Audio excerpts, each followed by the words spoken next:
En el primer trimestre del embarazo, uno de los signos de alarma básicamente es el sangrado genital. Si tenemos vómitos excesivos que pudieran descompensar a nuestra paciente, tendremos que descartar una hiperemesis gravídica. Ya en el primer trimestre, pues comenzamos a descartar con todos los exámenes de que se hacen de rutina y descartar aquellas enfermedades que nos pudieran comprometer el embarazo. Ahora las mamás te preguntan, ¿cuándo debo ir al primer control prenatal? Esa pregunta es importantísima, porque entonces una paciente me comentó que ella no fue a la consulta y ya tenía 13 semanas de embarazo, Moni. Qué importante es acudir al control de forma precoz, porque nosotros tenemos que verificar primero que la implantación sea adecuada, de manera que si tenemos embarazos que estén implantados fuera de la cavidad uterina, como son los embarazos ectópicos, podemos tomar conductas indicadas y en el momento apropiado.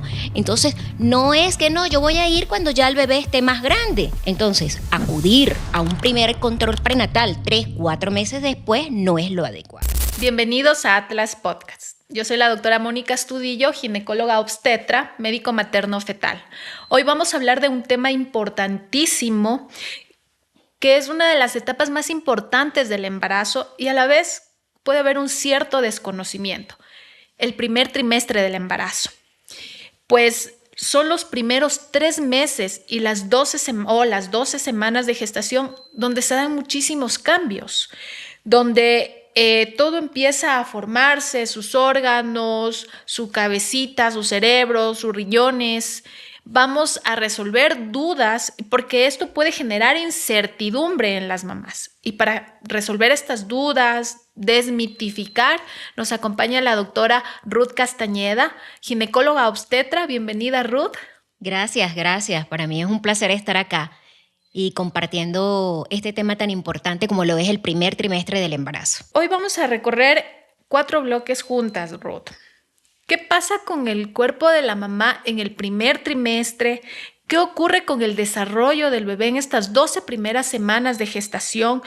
Los miedos, temores, ¿cuál es la sintomatología, lo normal de lo anormal? Y consejos prácticos para las mamás. Empecemos, Ruth. ¿Por qué aparecen síntomas como náusea, vómitos, sueño excesivo en las mamás? Bueno, esto es uno de los síntomas y signos que tienen las pacientes embarazadas muy frecuentes. Comienzan aproximadamente a partir de las 9 semanas de embarazo, unas pacientes antes, otras pacientes después. Y principalmente se debe al aumento brusco del HCG beta y a los estrógenos. Entonces, todas estas hormonas que aumentan en el embarazo nos producen estos síntomas, ¿ok? Hay otras hormonas placentarias, pero bueno, quedémonos con la HCG beta y los estrógenos. Sí, todos los cambios que sufre la mujer en las primeras semanas de embarazo son netamente hormonales. Llámese beta-HCG, progesterona, estrógenos. Y pues, ¿qué tan normal es el sangrado en esta etapa del embarazo? Fíjate, Moni, hay pacientes que sangran justo al momento de la implantación. Y es un sangrado que puede ser normal. Sin embargo, se les indica a la paciente que acudan a su médico tratante para que hagan una evaluación, sobre todo una evaluación ecográfica para verificar la implantación del bebé y que este sangrado sea pues el de implantación y no otro. Porque si tenemos un sangrado que se exacerba en este primer trimestre, pues hay que buscar las causas y acudir de forma inmediata al médico tratante. ¿Ok?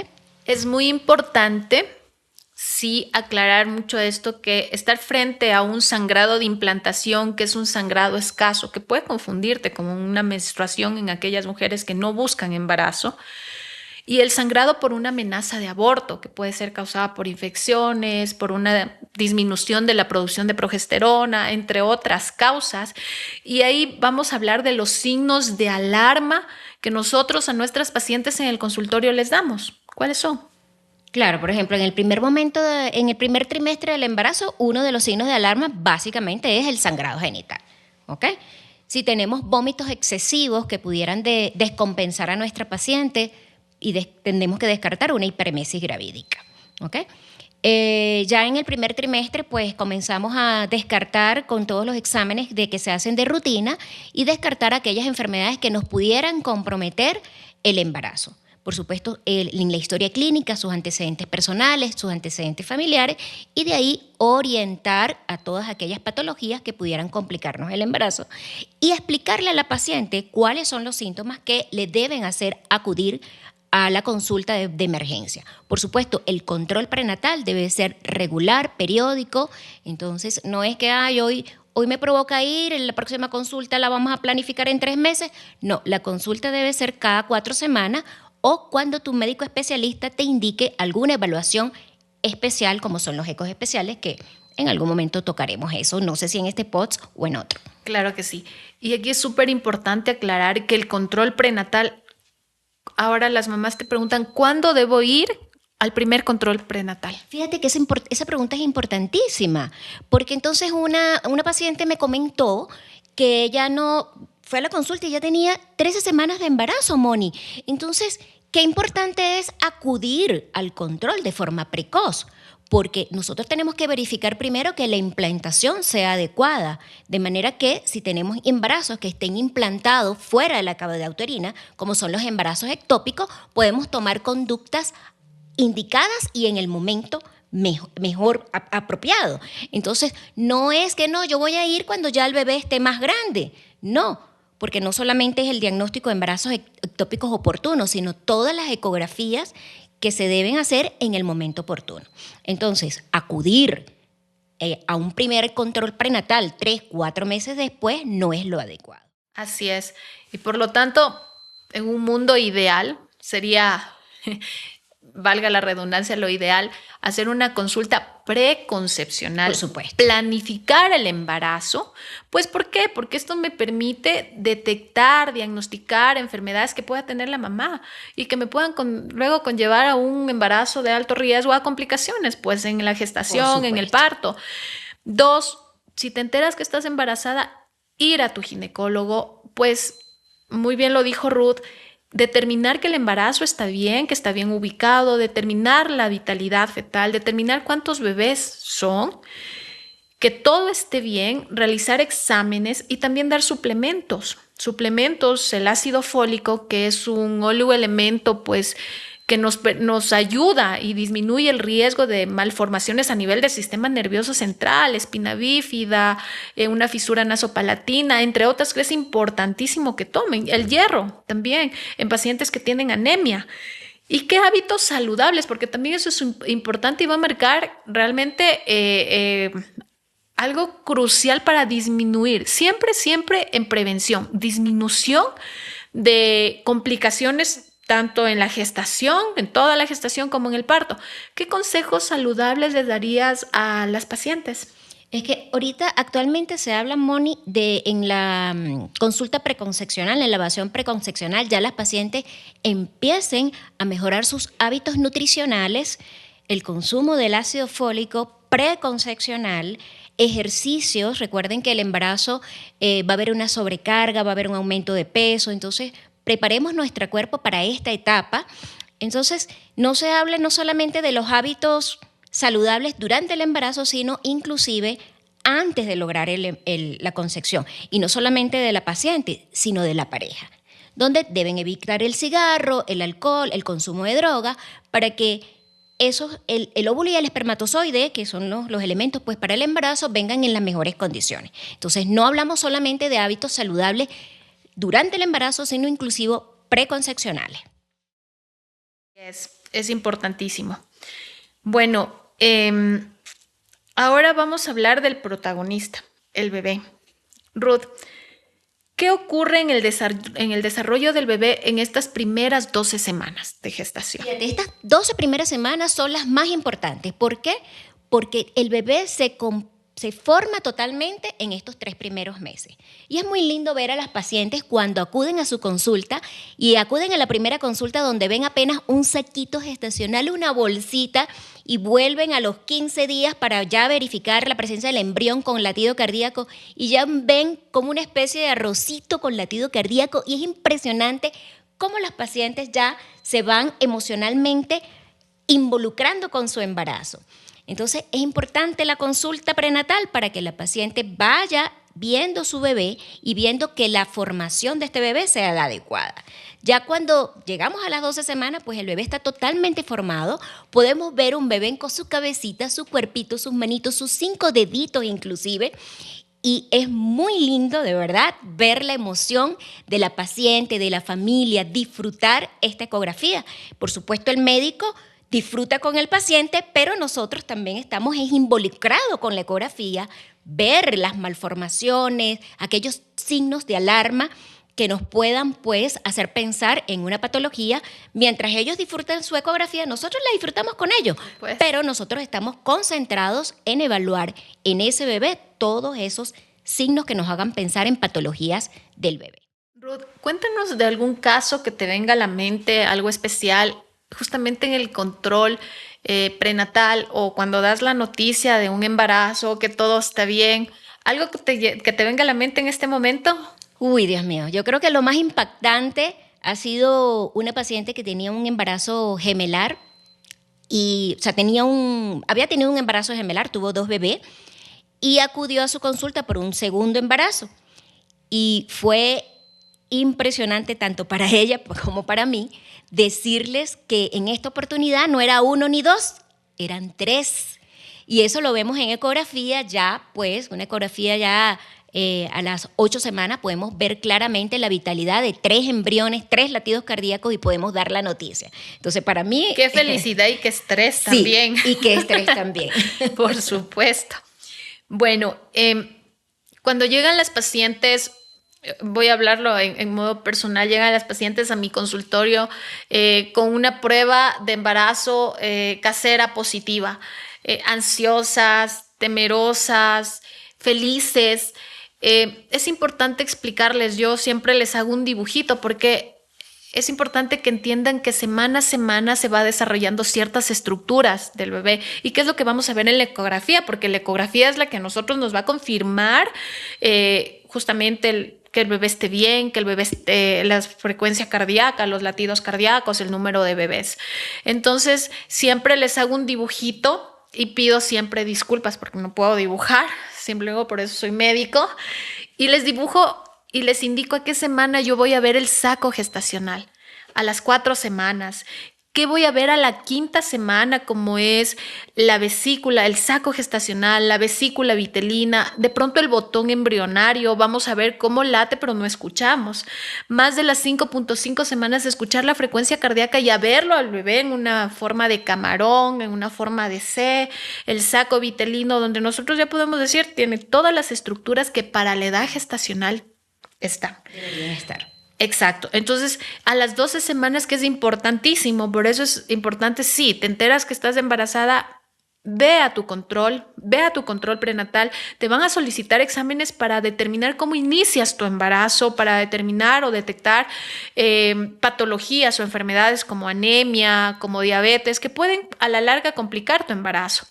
A las 12 semanas tu bebé está completamente formado, mide entre 5 o 6 centímetros y aquí es importantísimo recalcar que se hace la ecografía una ecografía de anatomía precoz y también una ecografía para detectar alteraciones cromosómicas como síndrome de Down, Pat-Down, Edwards, entre otras. Lo más común es Down, donde vamos a ver también no solo estos marcadores ecográficos, sino también la anatomía y detectar malformaciones ya desde tan temprano, así como también hacemos prevención. Vamos a valorar factores predictores de una preeclampsia, de una restricción de crecimiento a través de la medición de las arterias uterinas. Hacemos exámenes bioquímicos también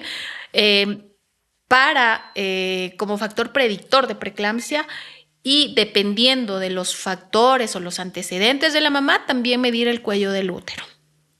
Eso es importantísimo comentarles también, porque hay muchos mitos. No sé si te han llamado, Ruth.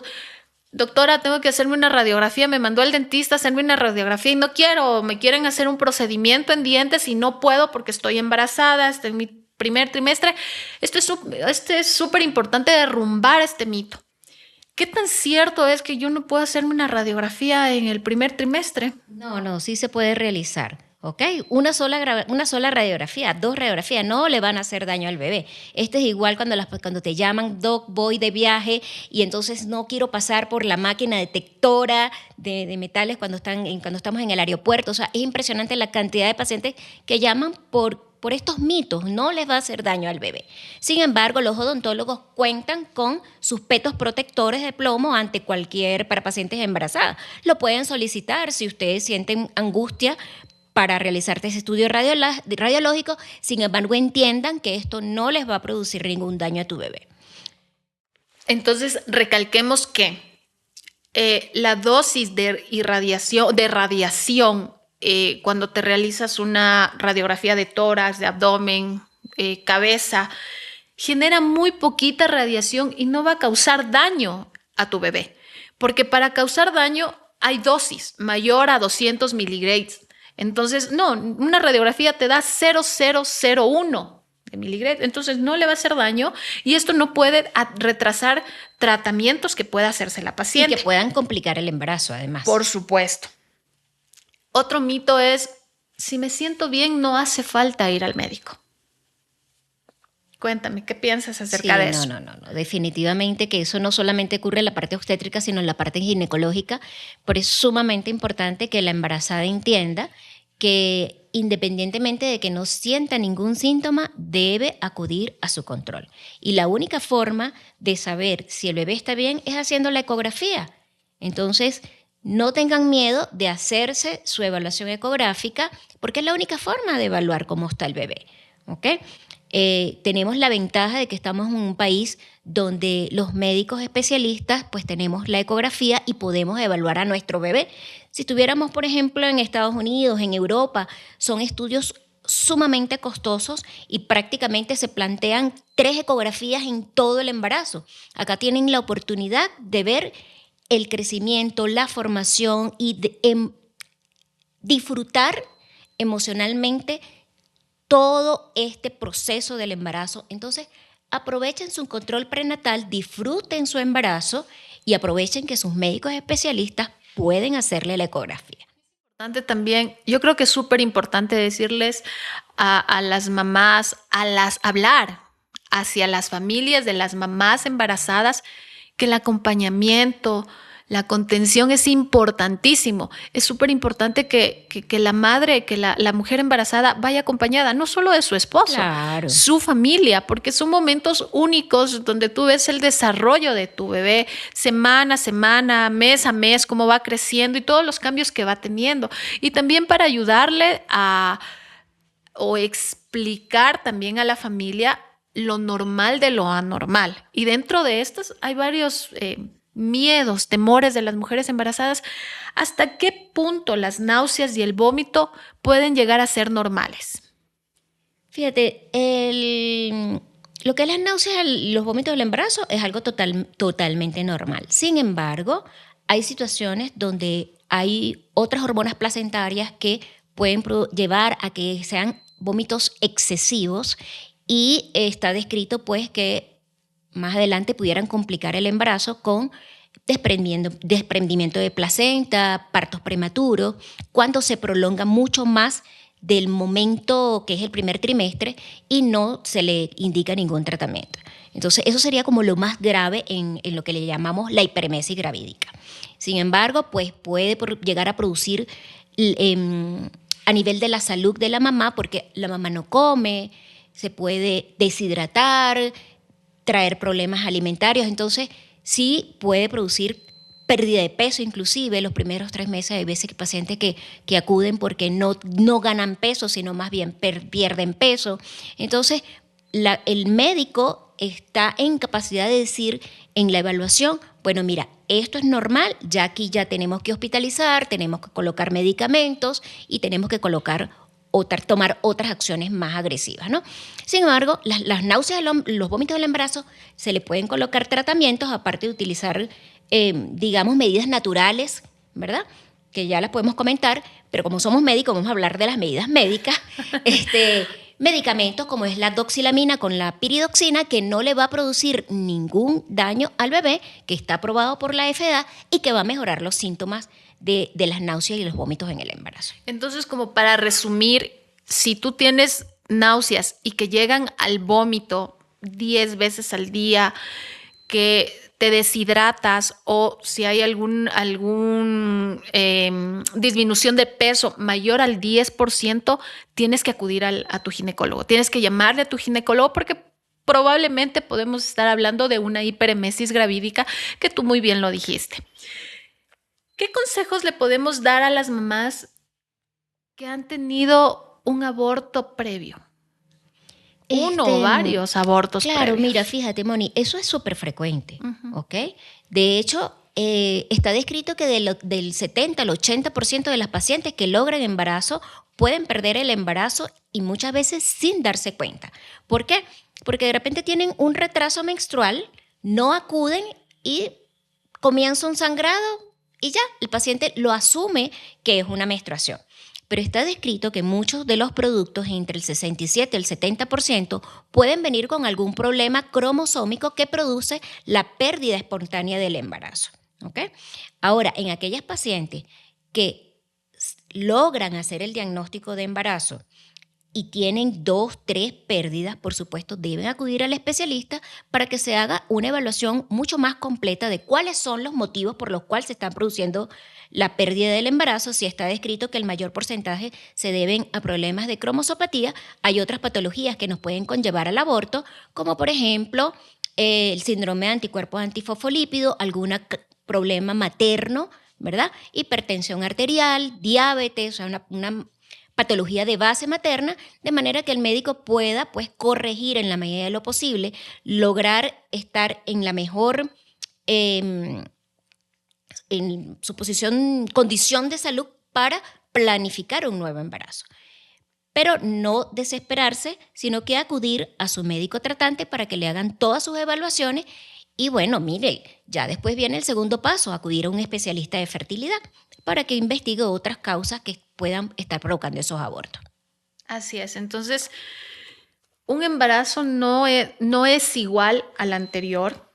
Eso también es importantísimo porque siempre las pacientes llegan y, doctora, pero es que en mi embarazo no te comparan, exacto, en mi embarazo yo no tenía náuseas, yo me podía alimentar bien, ahora no puedo, no sangré, o el anterior embarazo sí sangré y voy a abortar. Es súper importante decir que ningún embarazo se repite, ningún embarazo es igual al previo. Entonces, para poderles dar la tranquilidad a las pacientes. Y sí, por supuesto, después de catalogar si es un embarazo de alto riesgo, los antecedentes personales que la paciente tenga, enfermedades de base, pues estudiaremos lo que se deba estudiar y diagnosticar también.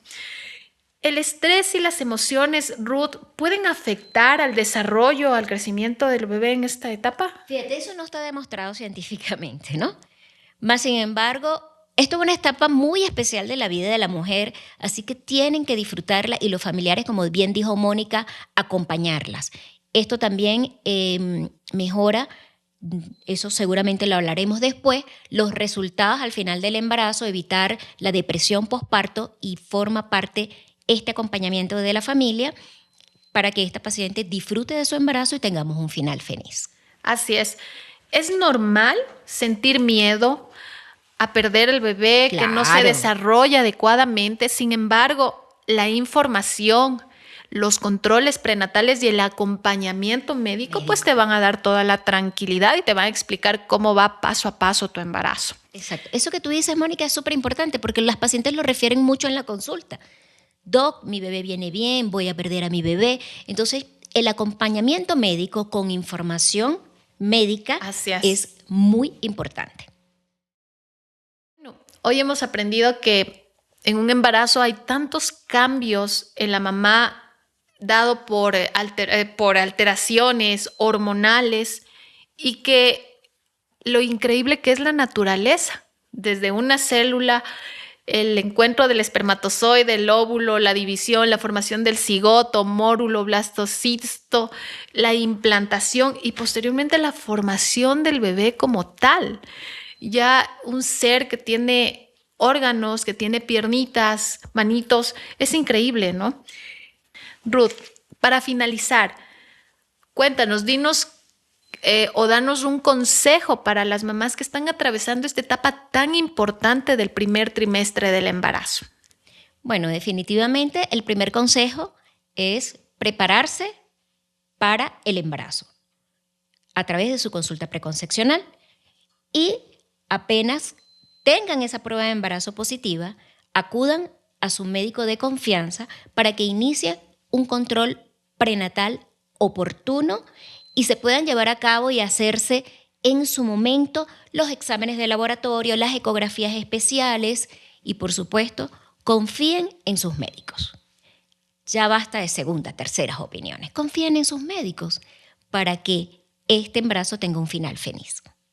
Gracias, doctora Ruth, por acompañarnos y por esta información tan valiosa. Gracias, mamás, a las familias, por escucharnos, por estar aquí. Si este video les sirvió, no se olviden de compartirlo. Pueden también escribir sus preguntas, sus dudas, que nosotros estaremos dispuestos a contestar. Por favor, suscríbanse al canal, activen la campanita, den un like y compartan este episodio.